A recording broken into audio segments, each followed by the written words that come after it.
السلام عليكم ورحمة الله وبركاته. الحمد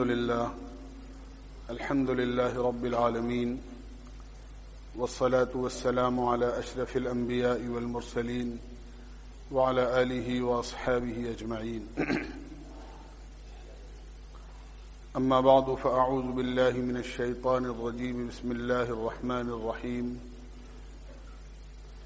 ومن أحسن قولا ممن دعا إلى الله وعمل صالحا وقال إنني من المسلمين. صدق الله العظيم.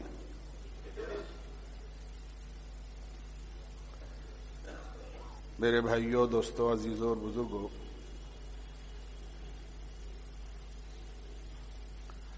میں نے گزشتہ عرض کیا تھا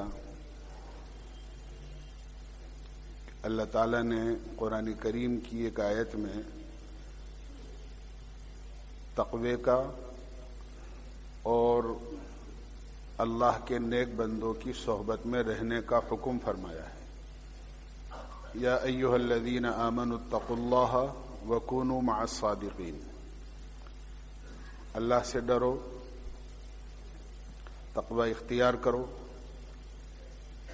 اور سچوں کے ساتھ رہو، اچھوں کے ساتھ رہو. ہر آدمی کی یہ خواہش ہوتی ہے کہ میں دنیا میں اچھا انسان بن کر رہوں.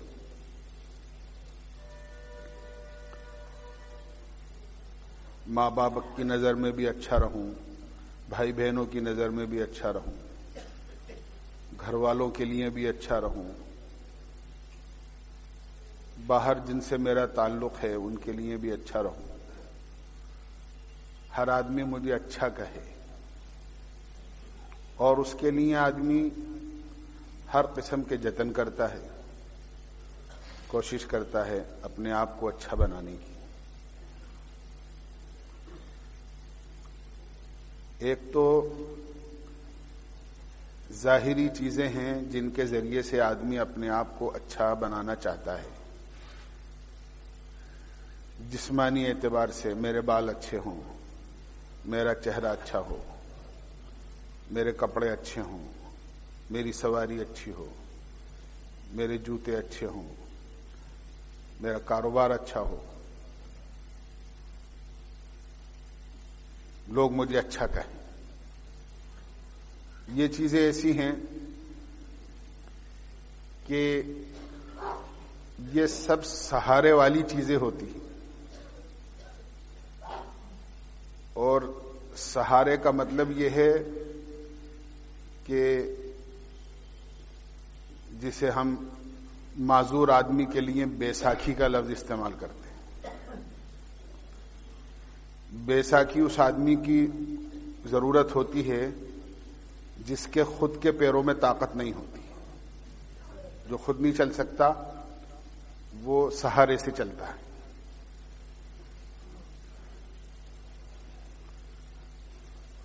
اور جو چیز کسی کے سہارے ہوتی ہے وہ سہارا ہٹتے ہی وہ چیز گر جاتی ہے. آپ تکیے کے سہارے لگائے بیٹھے ہیں، کسی نے تکیہ ہٹا لیا، ایک دم سے آدمی گر جائے گا.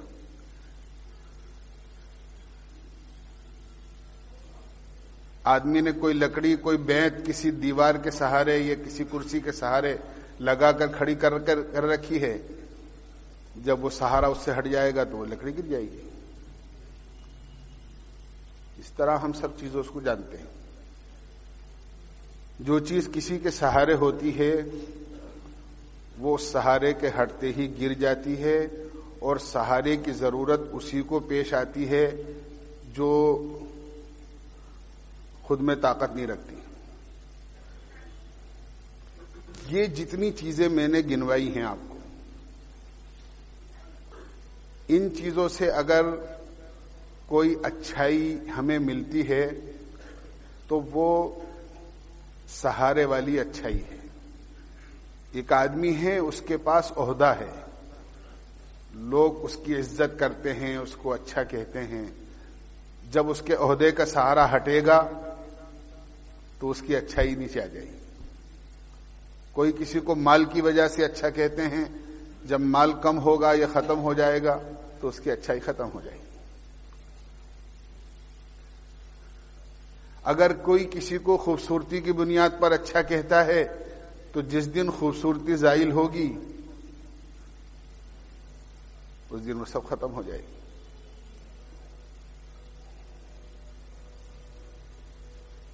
اس لیے یہ سب سہارے والی چیزیں ہیں اور بے بنیاد ہیں، ان سب کی بنیادیں کمزور ہیں۔ ایک اچھا آدمی ہوتا ہے جو اندر کی چیزوں سے اچھا بنتا ہے۔ ایک آدمی ایماندار ہے تو یہ ایمانداری کوئی باہر کی چیز نہیں ہے، یہ اندر کی چیز ہے۔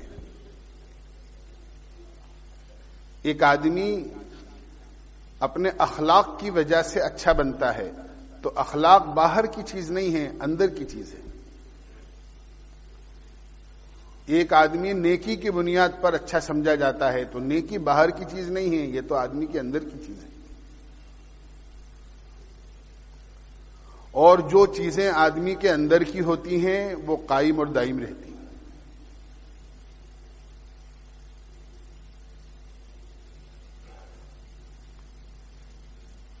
تو ان چیزوں کو آدمی حاصل کرنے کی کوشش کرے کہ میرے اندر کی اچھائیاں پیدا ہوں۔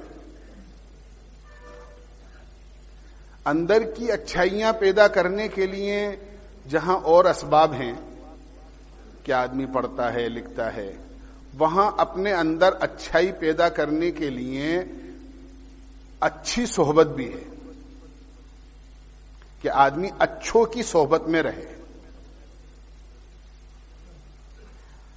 اچھوں کی صحبت آدمی کو اچھا بنا دے گی اور برے لوگوں کی صحبت آدمی کو برا بنا دے گی۔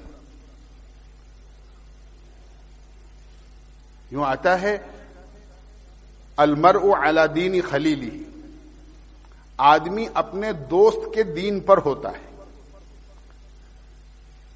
یہ سمجھ کا بہت بڑا دھوکہ ہے کہ آدمی کسی نامناسب آدمی کی صحبت میں رہے اور یہ کہے کہ صاحب دیکھیے ہم تو بس اوپر اوپر کا تعلق رکھتے ہیں، چاہے ہم ان کے ساتھ بیٹھتے ہوں، اٹھتے ہوں، کھاتے ہوں، پیتے ہوں، لیکن ہم ان کی جو ذہنیت ہے اور ان کا جو مزاج ہے اور جو ان کی عادت ہے ہم اس سے اتفاق نہیں رکھتے۔ یہ بہت بڑا دھوکہ ہے آدمی کا۔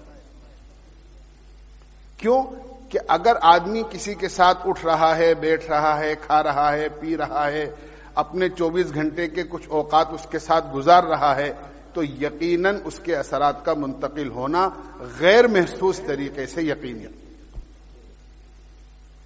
آدمی کو احساس نہیں ہوگا۔ اگر ایسا نہیں ہوتا تو بزرگان دین جو اس لائن کے تجربے کار تھے وہ کبھی اس لائن کی بات نہیں کرتے۔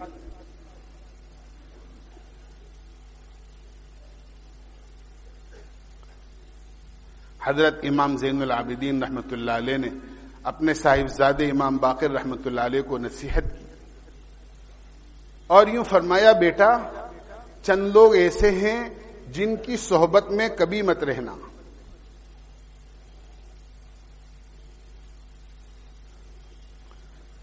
بلکہ یہاں تک حکم فرمایا اگر راستہ چلتے میں کبھی ساتھ ہو جائے تو ہٹ کر چلنا، ایک ساتھ مت چلنا۔ کبھی اتفاق ہو جائے کہ راستے میں ساتھ ہو جائے تو ایک ساتھ مت رہنا بلکہ الگ چلنا۔ کبھی آدمی بس میں بیٹھتا ہے سواری میں، کبھی آدمی پیدل چلتا ہے، فرما اتنی احتیاط۔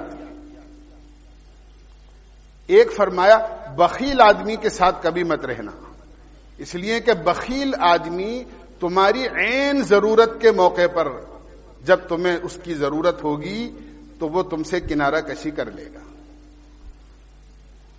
تمہاری ضرورت کے موقع پہ پیچھے ہٹ جائے گا۔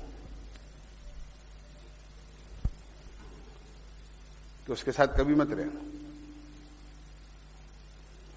ایک فرمایا کھلم کھلا جو گنہگار ہو فاسق آدمی، ان کا اس کے پاس مت رہنا، اس لیے کہ وہ اللہ کا کھلم کھلا گنہگار ہے. فاسق کہتے ہی اللہ کی کھلم کھلا نافرمانی کرنے والے کو، جو بے خوف ہو کر اللہ کی نافرمانی کرے، کہ جب وہ اللہ سے نہیں ڈر رہا تو تم سے کہاں ڈرے گا کسی موقع پہ؟ تو اس کے دل میں اللہ ہی کا خوف نہیں ہے.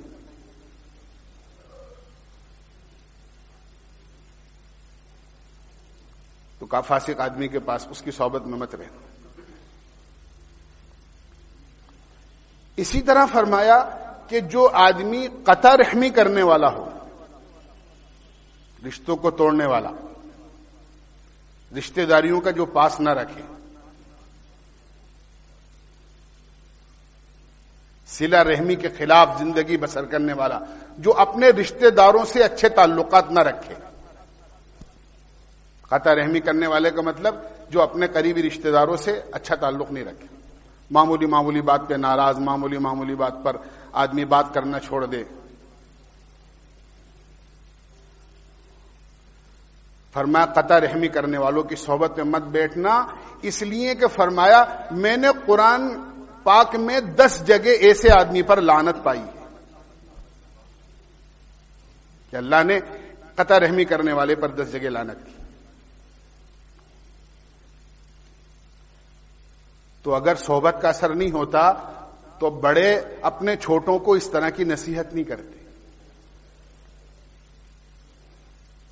اس لیے پتہ چلا صحبت کے اثرات ضرور آدمی میں منتقل ہوتے ہیں. اور صحبت کا مطلب یہ ہوتا ہے کہ کچھ چیزیں آدمی محنت سے حاصل کرتا ہے، کچھ چیزیں آدمی محنت سے حاصل کرتا ہے. ایک آدمی کو پڑھائی کا شوق ہے، وہ پڑھائی کر رہا ہے، محنت کر رہا ہے، اس سے کچھ حاصل کر. ایک آدمی کو کوئی چیز سیکھنے کا شوق ہے، وہ اس کی مشق کرتا ہے، ٹریننگ لیتا ہے، وہ سیکھتا ہے. یہ سب اسباب ہیں کسی چیز کو سیکھنے کے. کچھ چیزیں آدمی کو بزرگوں کی نظر سے حاصل ہوتی ہیں،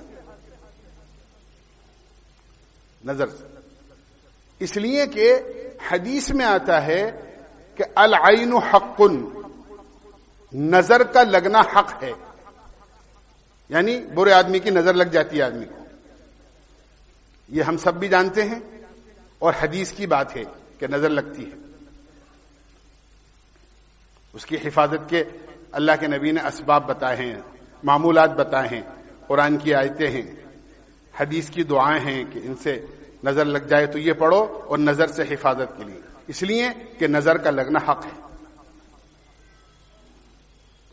بلکہ یوں فرمایا کہ خطرناک نظر بعض مرتبہ ایسی لگتی ہے کہ آدمی کو قبر تک اور اونٹ کو ہنڈیا تک پہنچا دیتی ہے.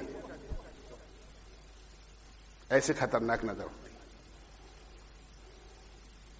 تو اب سمجھیں، جس نظر میں حسد ہے، جس نظر میں کینہ ہے، جس نظر میں دشمنی ہے، جس نظر میں بغاوت ہے، جس نظر میں آپ کی برائی ہے، جب وہ نظر لگ جاتی ہے تو جس نظر میں شفقت ہو، محبت ہو، اخلاص ہو، اللہ کا خوف ہو، وہ نظر کیوں نہیں لگے گی؟ یہ اللہ والوں کی نظر میں ہوتا ہے کہ وہ اللہ کے مخلص بندے ہوتے ہیں، ان کی نظر میں محبت ہوتی ہے، شفقت ہوتی ہے، تقوی ہوتا ہے، اللہ کا تعلق ہوتا ہے، اخلاص ہوتا ہے. جب آدمی کسی بزرگ کی نظروں میں رہتا ہے تو ان کی نظر اس کو لگ جاتی ہے، اور نظر کا لگنا یہ ہوتا ہے کہ یہ چیزیں قدرتی طور پر ان کی صحبت کی وجہ سے اس میں منتقل ہو جاتی ہیں.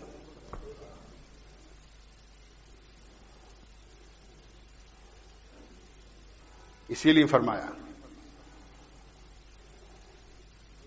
یک زمانہ صحبت با اولیاء، بہتر اد 100 سال طاعت بیریا، کہ تھوڑی دیر، کچھ مدت اللہ والوں کی صحبت میں بیٹھنا 100 سالہ بغیر کسی ریا اور دکھاوے کی عبادت سے زیادہ بہتر ہے.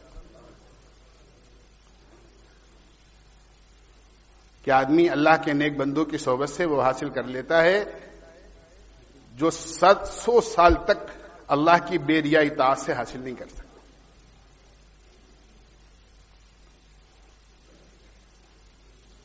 اسی لیے اللہ کا حکم ہے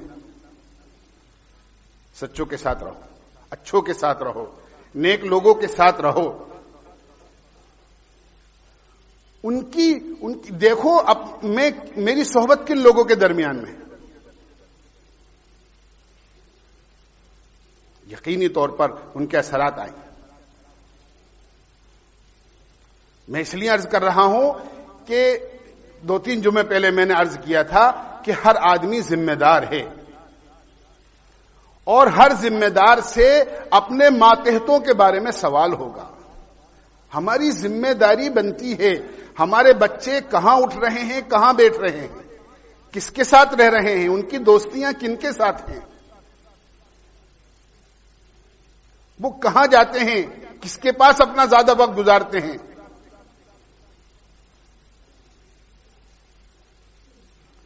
آج ان چیزوں سے ہم انتہائی بے خبر ہیں. پتہ ہی نہیں ہوتا ماں باپ کو بچہ کہاں گیا ہے، کس کے ساتھ گیا ہے. زیادہ زیادہ پتا ہوتا ہے کہ ہاں اس کے فلاں دوست ہیں، ان کے ساتھ گیا، ان کے پاس گیا ہوگا. کیا کر رہا ہے، کہاں جا رہا ہے، وہ کیسے لوگ ہیں، کیا ان کے اعمال ہیں، کیا ان کی صحبت کی وجہ سے اس میں غلط چیزیں تو پیدا نہیں ہو جائیں گی.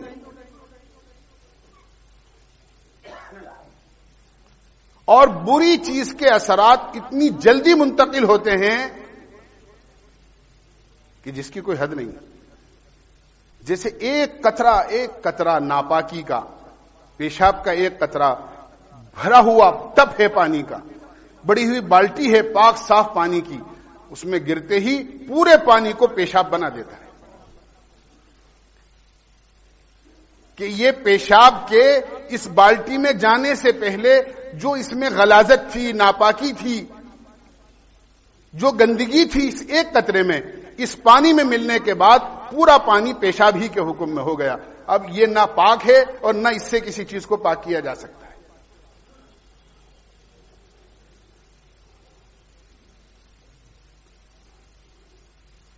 میں آپ کو صحیح بتا رہا ہوں. ابھی اسی ہفتے کی بات ہے کہ ایک صاحب نے بتایا کہ ایک نوجوان کی نشے کی عادت تھی.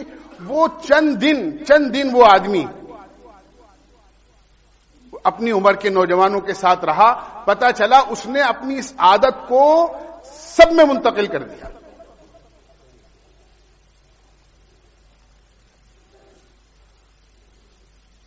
کہ اس کو نشے کی عادت تھی، اس نے سب بتا دیا، کہاں ملتا ہے، کیسے حاصل ہوتا ہے، کیسے اس کو استعمال کیا جاتا ہے، کون سے ایسے خفیہ مقامات ہیں اور جگہ ہیں جہاں تم گھر میں رہتے ہوئے گھر والوں تک کو خبر نہیں ہوگی اور تم اس کو استعمال کر لو گے. سب بتا دیا. کیا ہوا کہ یہ ایک آدمی کی غلط صحبت سے 4 آدمی بگڑ گئے.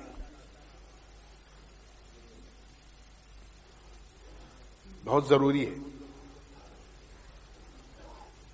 صرف اتنا ہی نہیں ہے کہ آدمی سرسری طور پر میری بات سن کے آدمی اپنی نظر ڈال لے کہ ہم کہاں، ہاں بھائی ہم تو بہت اچھے لوگوں کے ساتھ اٹھتے بیٹھتے ہیں، گھر آتے ہیں، گھر سے کاروبار جاتے ہیں، کاروبار سے جو ہے اپنے گھر آ جاتے ہیں، کوئی ضروری کام ہوتا ہے تو بازار چلے جاتے ہیں. اس سے زیادہ کہ نہیں، آپ کی ذمہ داری اپنے بچوں کی بھی ہے. آپ بچے کہاں جا رہے ہیں، کس سے مل رہے ہیں، کہاں رہ رہے ہیں، پھر وہاں جاتے تو کرتے کیا ہیں.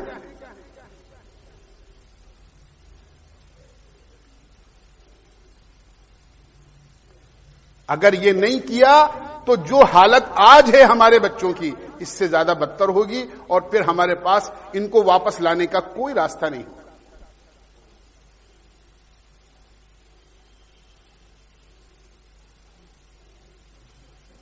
تربیت خالی بچوں کو اسکول بھیج دینا، وہاں سے آ کر بچوں کو جو ان کا ہوم ورک ہے ٹیوشن وغیرہ کے ذریعے سے ان کو وہ پورا کرا دینا اور اس کے بعد بالکل غافل ہو جانا. اللہ کا شکر ہے ہمارا بچہ اسکول بھی جاتا ہے، گھر میں بھی پڑھتا ہے.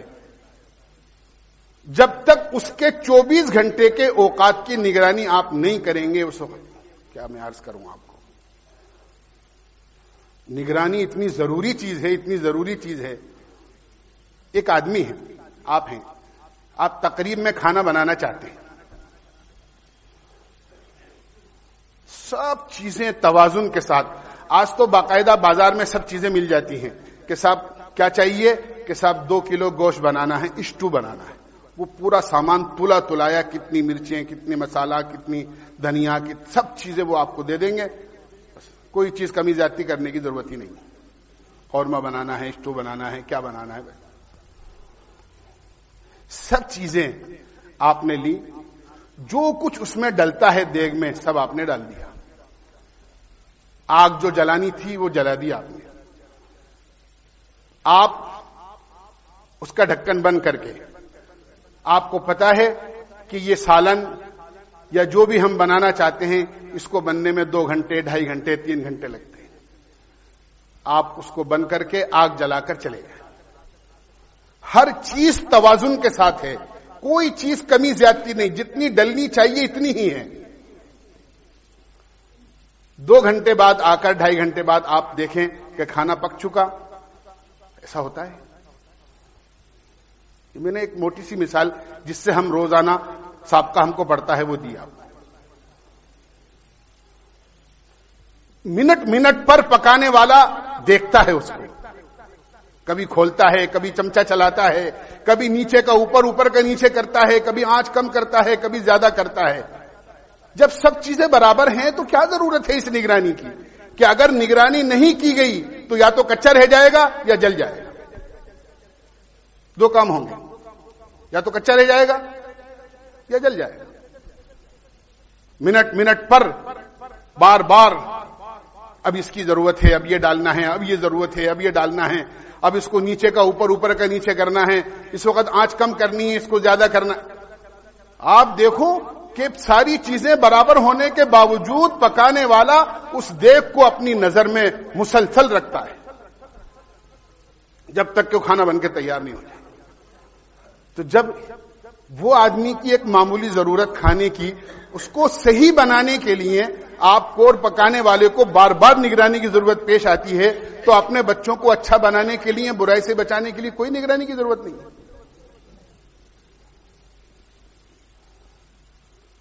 اس کے لیے تو یہ ہے کہ اگر ذرا سی دیر بھی غافل ہو گئے تو سالن جل جائے گا، نقصان ہو جائے گا، کھانے کے قابل نہیں رہے. اور بچے کہاں جا رہے ہیں، کہاں آ رہے ہیں، کیا کر رہے ہیں، کچھ خبر نہیں. کتنے بجے رات کو آ رہے ہیں، انہیں آنا کتنے بجے چاہیے.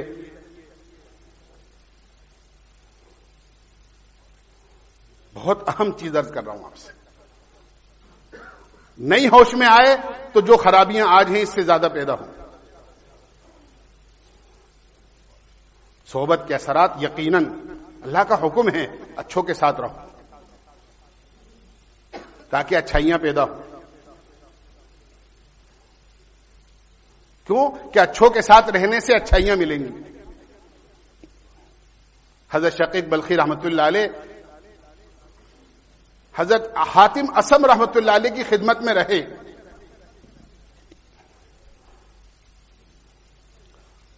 اور ایک لمبی مدت تک رہے، 30-32 سال.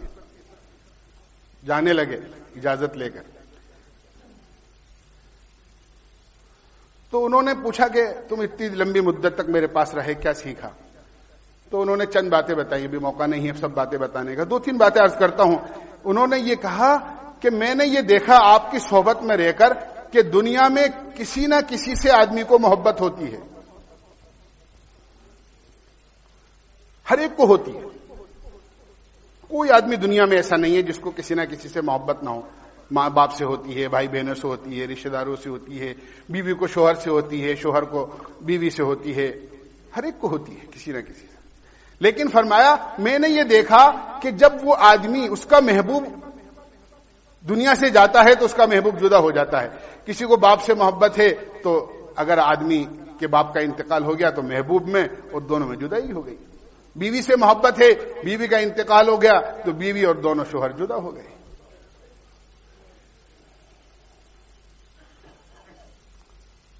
کہ جس سے دل لگا موت کے وقت میں اس کا محبوب اس سے جدا ہو گیا. کہنے لگے پھر میں نے غور کر کے یہ دیکھا کہ دلی محبت ایسی چیزوں سے کرو جو مرنے کے بعد بھی جدا نہ ہو. تو میں نے تو قرآن سے محبت کری, نیکیوں سے محبت کری, ایمان سے محبت کری, اخلاق سے محبت کری, ایسے اعمال سے محبت کری کہ میں دنیا سے جاؤں تو یہ چیزیں میرا محبوب میرے ساتھ چلا جائے.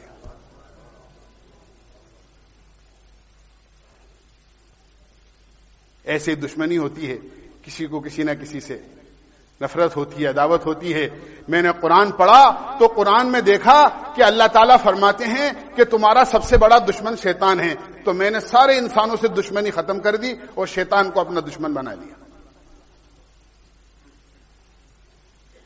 کسی کی دشمنی, کسی کی نفرت میرے دل میں نہیں ہے, اب ہے تو شیطان کی ہے بس. یہ صحبت سے یہ چیزیں ملتی ہیں. بہرحال جب انہوں نے چند باتیں سنی تو یوں فرمایا, حاتم میں نے تو قرآن اور حدیث بلکہ آسمانی چاروں کتابوں کا مطالعہ کیا جو تم نے میری صحبت میں رہ کر سیکھا ہے. ان ساری آسمانی کتابوں کا خلاصہ ان باتوں میں. یہ بزرگوں کی صحبت سے ملتا ہے اور کچھ نہیں. اصحاب کہف, قرآن کریم میں اللہ نے ان کے واقعے کو تفصیل سے بیان کیا. سورہ کہف جمعے کے دن پڑھنا مسنون ہے, ثواب کی چیز ہے. جس نے سورہ کہف کو پڑھا اللہ گزشتہ جمعے سے اس جمعے تک جتنی برائیاں ہوں گی سب معاف کر دیں گے. آنے والے جمعے تک جتنے فتنے ہوں گے اللہ ان سے محفوظ رکھے گا. یہ سورہ کہف کا فائدہ ہے.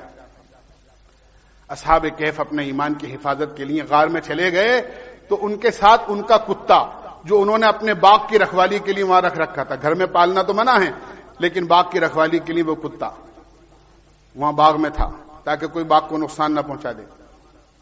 تو جب وہ غار میں گئے تو کتا بھی ان کے ساتھ چلا گیا.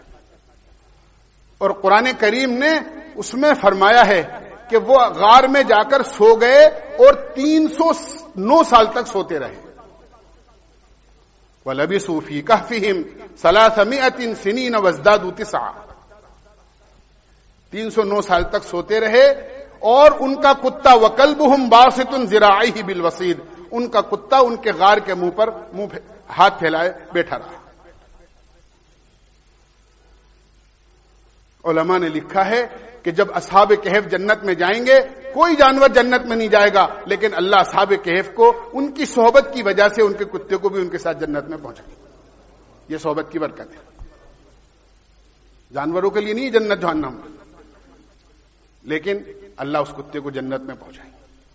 کس حال میں پہنچائیں گے یہ تو اللہ جانتا ہے, لیکن آتا ہے کہ حدیث میں کہ ان کا کتا ان کے ساتھ جنت میں جائے گا اور صرف ان کی صحبت کی وجہ سے جائے گا.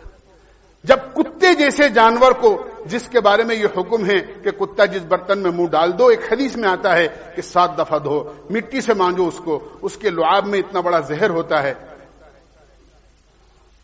بہت نقصان. کتا کاٹ لے تو کتنی انجیکشن لگتے ہیں. جو ایسا جانور جس کا جھوٹا اتنا ناپاک ہو, جس کے لعاب میں اتنا زہر ہو, جب وہ کسی کی صحبت نیک لوگوں کی اختیار کر لے, اللہ اس کے لیے جنت کا فیصلہ کر دیں, تو کوئی کسی اچھے انسان کی صحبت میں رہے گا تو وہ جنت میں کیوں نہیں جائے گا؟